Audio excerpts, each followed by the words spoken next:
Students, आज की class में हम लोग प्रश्नावली 3.3 के सवालों को सॉल्व करने वाले हैं। तो चलिए स्टूडेंट, हम लोग प्रश्नावली पर चलते हैं और क्वेश्चंस को सॉल्व करते हैं। स्टूडेंट, आप लोग देखिए क्वेश्चन नंबर 1 में क्या कहा जा रहा है। निम्न समीकरणों के युग्म को विलोपन विधि तथा प्रतिस्थापन विधि से हल कीजिए, कौन सी विधि अधिक उपयुक्त है। तो स्टूडेंट, यहाँ पर हमें देखिए रैखिक समीकरणों का युग्म दिया गया है, हमें इसे विलोपन विधि से सॉल्व करना है, हमें इसे प्रतिस्थापन विधि से सॉल्व करना और बताना है कि कौन सी विधि अधिक उपयुक्त है। ठीक है, प्रतिस्थापन विधि से आप लोग इसके पहले वाली जो हमारी क्लासेस है उसमें हमने हमारे जो भी क्वेश्चंस थे हमने प्रतिस्थापन विधि से सॉल्व किया है, तो वहाँ पर हम लोग प्रतिस्थापन विधि सीख चुके हैं। ठीक है, चलिए हम लोग यहाँ पर विलोपन विधि सीखेंगे और ये जो क्वेश्चन है इसको प्रतिस्थापन विधि से भी सॉल्व करेंगे और हमें बताना है कौन सा उपयुक्त है। तो चलिए हम लोग सॉल्व करते हैं और देखते हैं हमारा सोल्यूशन क्या होगा। देखिए मैं क्या क्या दिया गया है, हमें दिया गया x + y = 5। इसे मान लेते हैं हमारा क्या है, समीकरण नंबर 1 है। और हमें क्या दिया गया है, 2x - 3y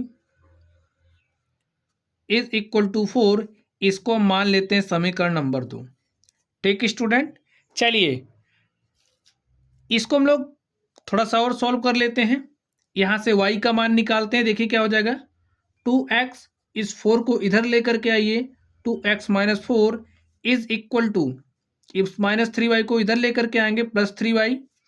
अब देखिए 3 मल्टीप्लाई के साथ है, इधर आएगा डिवाइड के साथ हो जाएगा, तो हमारे पास क्या बनेगा, 2x - 4 अपॉन में 3 = y। और इसको हम क्या मान लेंगे, समीकरण नंबर 3। ये जो हमारा समीकरण नंबर 3 है समीकरण 2 से ही आया है। चलिए अब हम लोग सबसे पहले विलोपन विधि का यूज करने वाले हैं। विलोपन विधि से क्वेश्चन को सॉल्व करते हैं। ये आप लोगों के लिए एक नई विधि होगी, आपने प्रतिस्थापन विधि सीखी है, विलोपन विधि आपके लिए नई होगी, तो इस विधि को आपको सीखना है। ये बहुत ही आसान विधि है, बहुत आसानी के साथ आप लोग इसको सीख जाएंगे। चलिए ये जो हमें समीकरण 1 दिया गया है, हम लोग समीकरण 1 को यहाँ पर लिखते हैं। लिखिए x + y = 5। ठीक है, देखिए विलोपन विधि में क्या होगा, हमारे पास एक समीकरण है, दूसरा एक समीकरण है। इसमें कितने चर हैं, 1 2 चर हैं, इसमें भी कितने चर हैं, 2 चर हैं।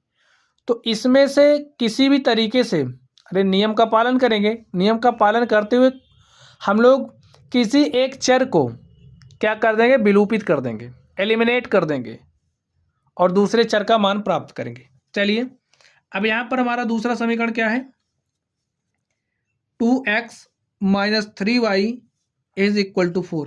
इन दोनों समीकरणों को आप लोग ध्यान से देखिए, अगर आप देखेंगे तो पाएंगे हमें इनमें से x और y है, यहाँ पर भी x और y है, हमें x को समाप्त करना है, या फिर आप y को समाप्त करना चाहते हैं तो y को समाप्त करिए।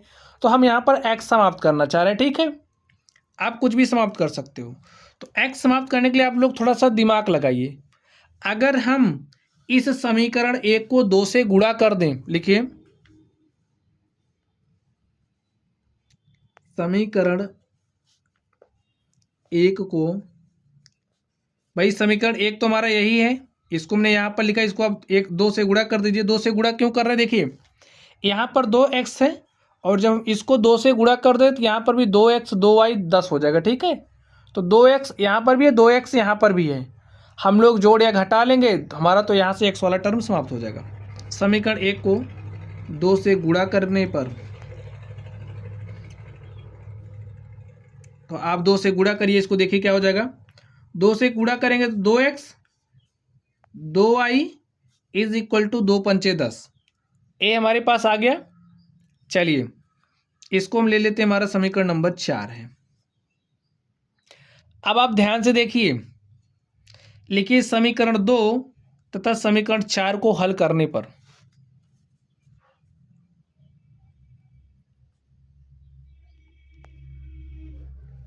समीकरण 2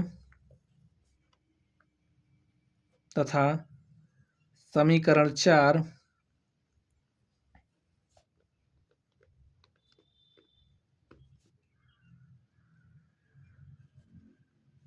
हल करने पर, अब देखिए समीकरण 2 हमारे पास कहाँ क्या है, 2x - 3y = 4 है।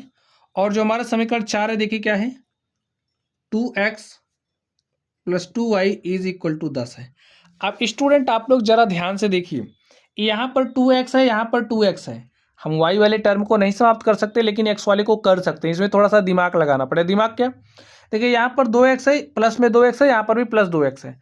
अगर हम ये जो हमारा 4 है, 4, ये जो समीकरण नंबर 2 है, समीकरण 2 में से 4 को घटा दें। लिखिए घटाने पर, घटाने पर क्या होगा? घटाइए। अब घटा रहे हैं तो यहाँ पे चिन्ह माइनस हो जाएगा। भाई जब घटाते हैं तो क्या होता है? चिन्ह माइनस होता है, तो इसके सारे चिन्ह बदल जाएंगे। ए प्लस था, माइनस हो जाएगा।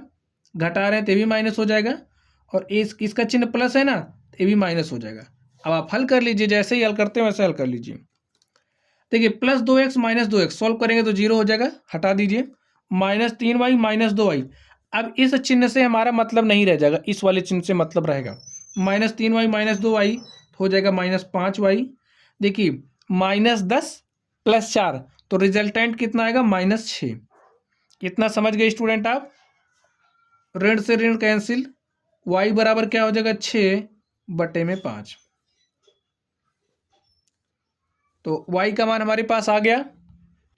अब स्टूडेंट ये जो y का मान आया है, इस y के मान को आप लोग समीकरण 1 में रख दीजिए, तो हमें x का मान मिल जाएगा। लिखिए y बराबर 6/5 समीकरण 1 में रखने पर, समीकरण 1 में रखने पर, तो y बराबर 6/5 समीकरण 1 में रखिए। x plus 6/5 is equal to 5, इतना हुआ। सॉल्व करिए। x इज इक्वल टू, भाई यहाँ पर 5 तो है ही, इस 6/5 को इधर भेज दीजिए। 5 को 5 से मल्टीप्लाई करिए, 5 × 5 = 25 माइनस 6/5।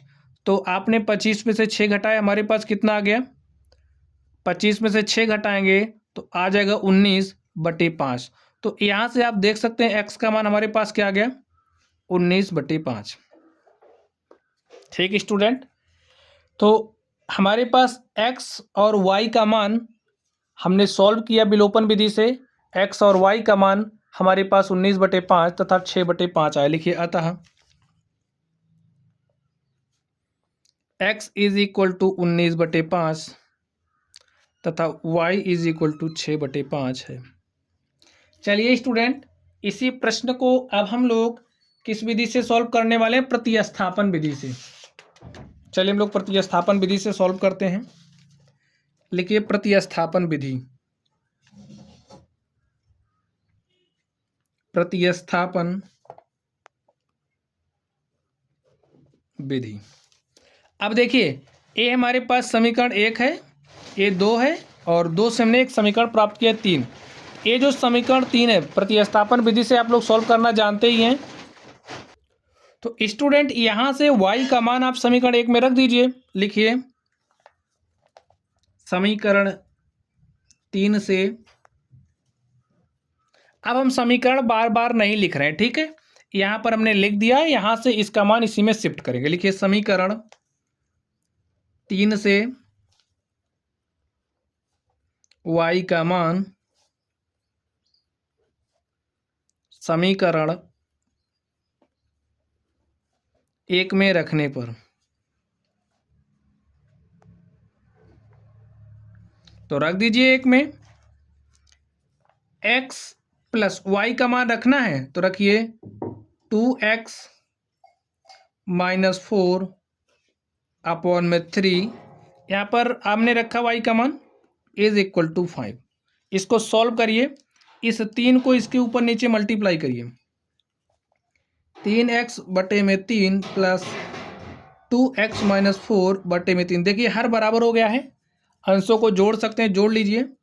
3x प्लस 2x कितना x हो जाएगा? 5x माइनस 4/3 बराबर क्या है? 5। अब देखिए 3 यहाँ पर भाग के साथ इधर भेजेंगे, मल्टीप्लाई के साथ हो जाएगा। 5x minus 4 is equal to 5 × 3 कितना हो जाएगा? 15। अब यहाँ से देखिए 5x बराबर, इस -4 को इधर भेजिए, 15 + 4, तो 15 × 4 कितना हो जाएगा? 19। 5x बराबर 19 तो x बराबर क्या हो जाएगा 19/5।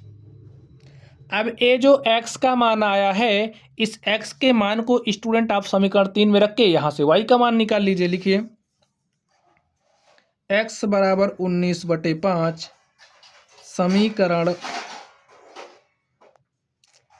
समीकरण 3 में रखने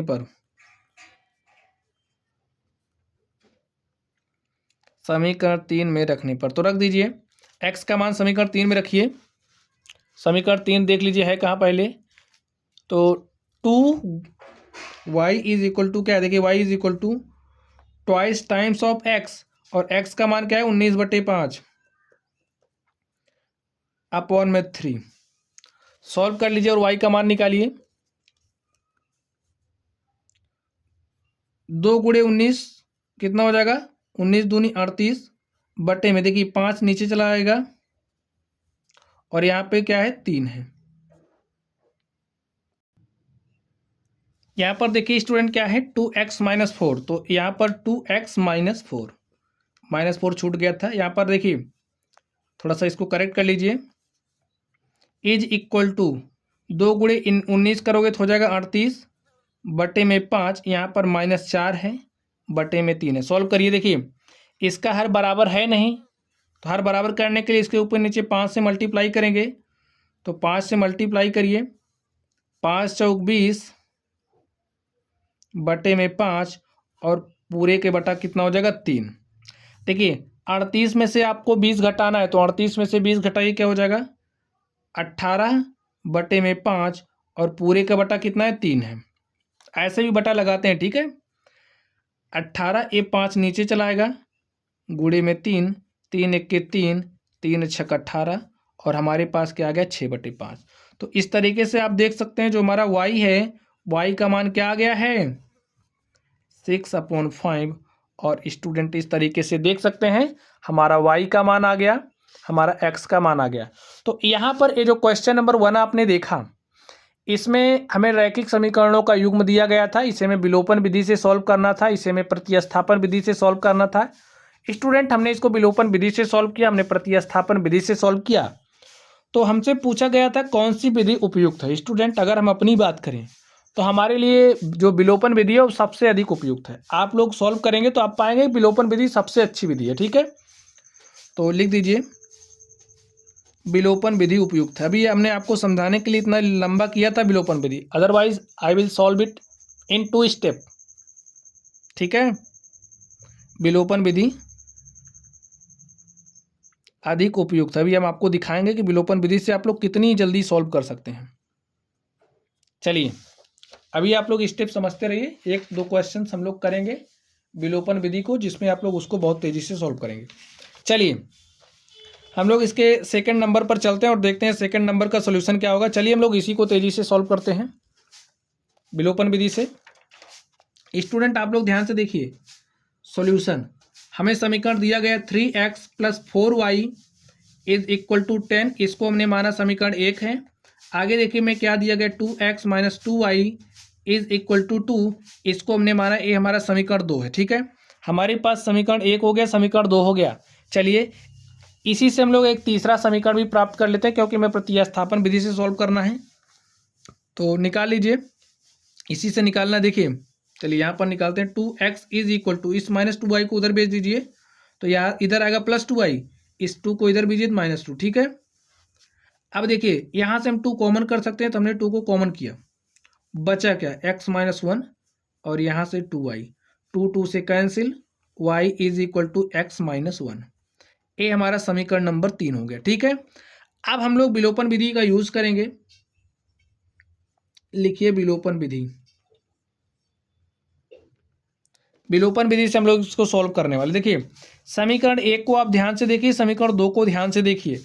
अब इसमें जब आप ध्यान से देखेंगे तो क्या सोच पा रहे हैं, अगर आप कुछ सोच पा रहे हैं बताइए।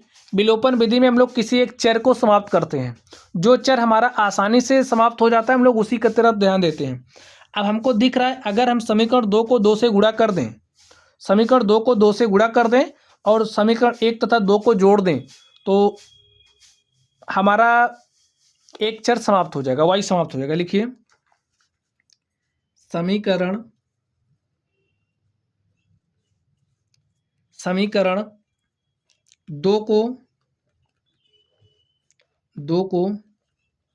दो से गुणा करने पर, दो से गुणा करके समीकरण एक में जोड़ने पर, देखिए हमने एक लाइन में सॉल्व किया, एक में जोड़ने पर। अब जितना काम कहा जा रहा है उतना कर दीजिए, आपका सॉल्व हो जाएगा। अब दो को दो से गुणा करिए, दो से हमने गुणा किया तो 2 दूनी 4x माइनस 2 दूनी 4y इज इक्वल टू 2 दूनी 4। ठीक है, हमने 4 से गुणा कर दिया। अब जोड़ने की बात की जा रही, जोड़ दीजिए एक में। समीकरण एक देखिए यही है, 3x plus 4y is equal to 10। जोड़ना है तो जोड़ दीजिए। देखिए प्लस 4y माइनस 4y हो गया कैंसिल। 4x में हमने 3x जोड़ा तो हमारे पास 7x आ गया। 10 में 4 जोड़ा तो 14 आ गया। 7 के 7, 7 दूनी 14, x बराबर कितना आ गया 2। अब यही जो x का मान आया है इसे आप समीकरण एक में रख दीजिए। लिखिए x बराबर 2 समीकरण एक में रखने पर, एक में रखने पर रखिए। x बराबर 2 समीकरण एक में रखिए। x के स्थान पर 2 रखना है, क्या हो जाएगा 3 गुणे 2 plus 4y is equal to 10। 3 दूनी 6, 3 दूनी 6 plus 4y is equal to 10। देखिए 6 को उधर भेजिए, 10 माइनस 6, और आपने 10 में से 6 घटाया 4, यहाँ पर 4y है, यहाँ पर कितना है 4y। देखिए 4 से 4 cancel, y is equal to क्या आ गया 1। अब देखिए कितनी आसानी के साथ विलोपन विधि से हमने इसको सॉल्व कर लिया है। ठीक है, लिखिए अतः x बराबर 2 तथा y बराबर 1 है। चलिए अब हम लोग इसी को प्रतिस्थापन विधि से सॉल्व करते हैं। इसी को हम लोग प्रतिस्थापन विधि से सॉल्व करते हैं। लिखिए प्रतिस्थापन विधि।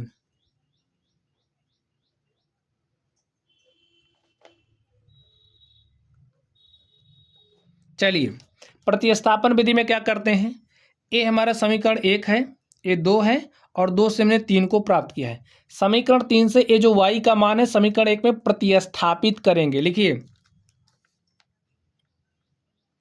समीकरण 3 से y का मान समीकरण 1 में प्रतिस्थापित करने पर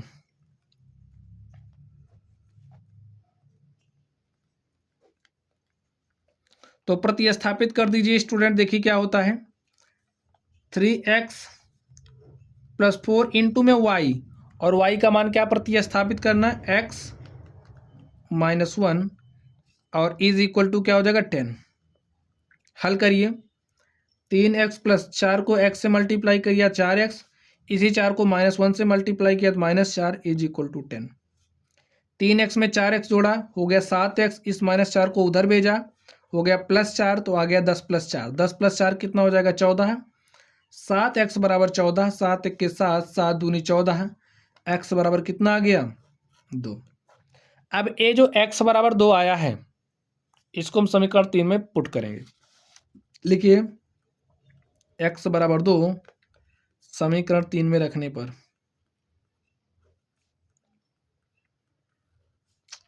समीकरण 3 में x बराबर 2 समीकरण 3 में रखने पर तो रख दीजिए।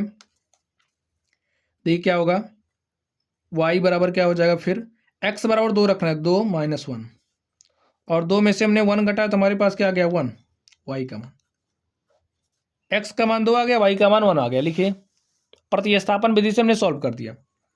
लिखिए अतः x बराबर 2 तथा y बराबर 1 है। तो स्टूडेंट इस तरीके से हमने सेकंड नंबर को सॉल्व कर लिया है।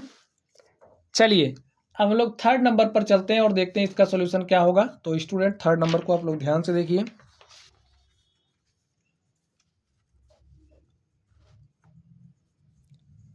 चलिए हम लोग इसको सॉल्व करते हैं। विलोपन विधि प्रतिस्थापन विधि से सॉल्व करना है।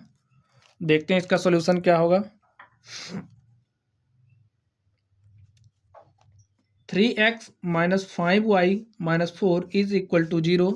इसको मान लेते हैं समीकरण नंबर 1 है। आगे देखिए क्या है, 9x is equal to 2y plus 7। ठीक है, तो स्टूडेंट आप लोग ध्यान से देखिए, इसको हम कैसे लिख सकते हैं। x is equal to 2y plus 7 upon में 9। इसको हमने समीकरण नंबर 2 मान लिया। और इसको थोड़ा सा हम लोग इस तरीके से लिख सकते हैं। देखिए कैसे लिख सकते हैं इसको हम लोग थोड़ा सा इस तरीके से भी लिख सकते हैं। 9x माइनस 2y और इस 7 को इधर लेकर के आई बराबर के इस तरफ, -7 इज इक्वल टू 0। ठीक है, ऐसा हो गया। इसको हम समीकरण 2 मान लेते हैं और इसको हम 3 ले लेते हैं। ठीक है, अब ठीक है, चलिए इसको विलोपन विधि से सॉल्व करते हैं। विलोपन विधि, तो स्टूडेंट विलोपन विधि से सब हम सॉल्व करते हैं तो हम किस बात को ध्यान रखते हैं, हम इस बात का ध्यान रखते हैं कि हमें किसी एक वेरिएबल को, किसी एक चर को समाप्त करना है। और समाप्त करने के लिए हम उसी चर को पकड़ते हैं जो हमारा जल्दी से समाप्त हो जाए। तो हमने देखा इस समीकरण को, और जब इस समीकरण को हमने देखा तो हमने क्या पाया, यहाँ पर 9x है, यहाँ पर 3x है। अब हमारे दिमाग में विचार आया, अगर हम समीकरण 1 को 3 से गुणा कर दें तो यहाँ पर 9x हो जाएगा। यहाँ पर 9x है भैया, इसमें से अगर आप इसको घटा दोगे तो हमारा x समाप्त हो जाएगा। लिखिए, इतना आपको सोचना पड़ेगा। लिखिए, समीकरण 1 को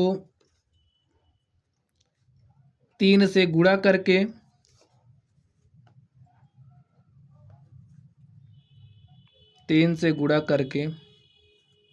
समीकरण 2 में से घटाने पर, समीकरण 1 को 3 से गुणा करके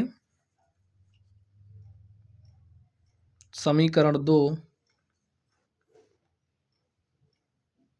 में से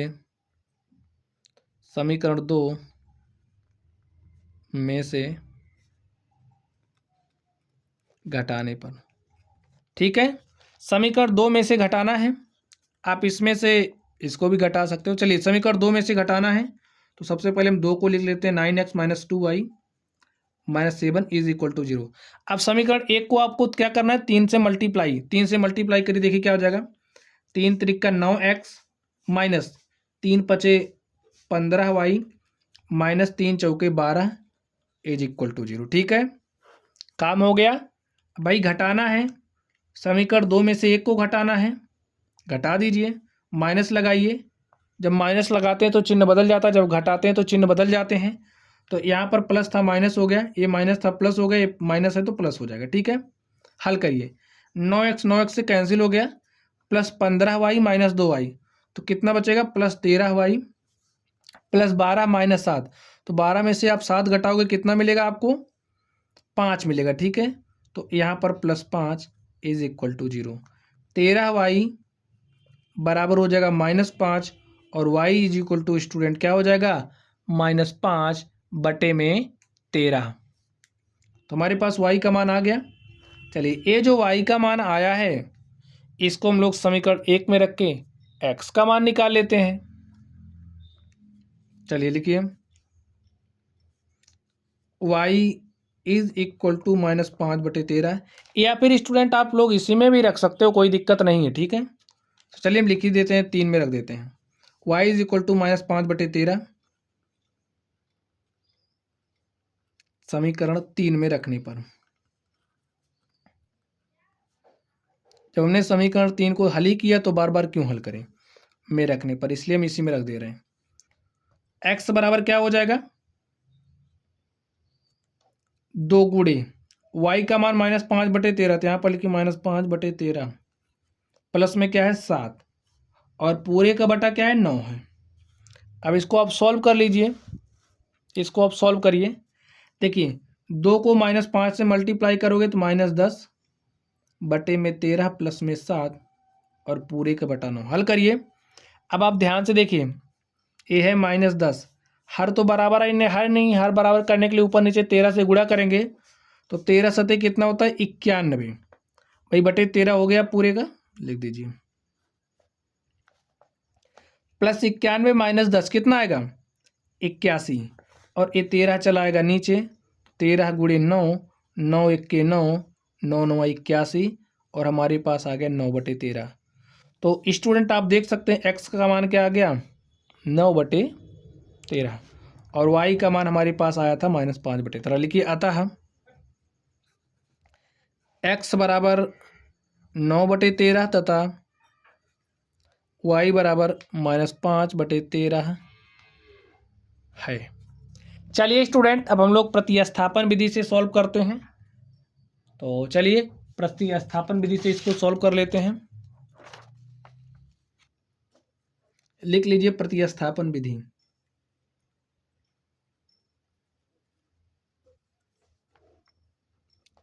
प्रतिस्थापन विधि। अब प्रतिस्थापन विधि से कैसे सॉल्व करते हैं? प्रतिस्थापन